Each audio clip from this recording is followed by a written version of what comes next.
My name's Chris Clark, I'm a composer, producer. I recently just finished composing the score for the Apple TV show Lisey's Story by Stephen King. I think what this show does is that it creates a crisis in between what's real and what's imagination. The musical palette for the show was this idea of slow-moving interior worlds with lush, expansive orchestral voicings. The driving force of it was Lisey's interior state. How do you put music to memories? How do you put music to something that is so abstract? And I think that is what he did. The longbow has a very specific type of sound. We wanted to have a monster that would have feelings, that would have emotions. The idea of vocals fit so well, and we decided to do it in Abbey Road with 20 men and 10 women. There was quite a lot of percussive vocals, which I thought worked really well, but there was also this like liquid drones that I would end up just like using as a sub bass element, just take all the treble off and use it as this like punchy thing that's just dead center. And it's nice to know that that's just a load of people groaning to themselves in Abbey Road.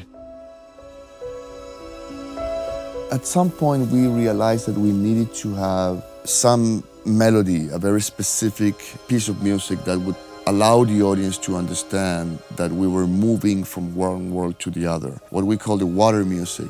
The basic composition is the same, so the audience becomes familiar with it. And it feels like an invitation, but there's a threat carried within it as well. What does water music mean? What sounds spring to mind? And I instantly just had this idea of this kind of spindly, chromatic piano thing, which is odd because pianos are so percussive and kind of icy sounding. It's sometimes the most absurd sort of counterintuitive thing you think of initially is the thing that works.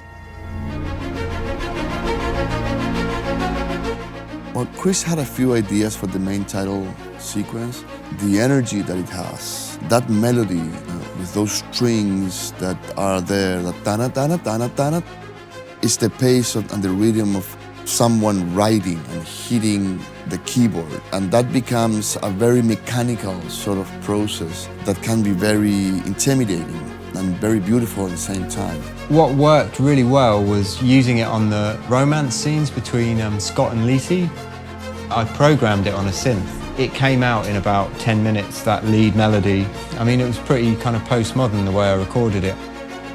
The long notes sounded really good at air because the reverb's massive, but the spiccato short stuff, we recorded that separately as a stem in Abbey Road.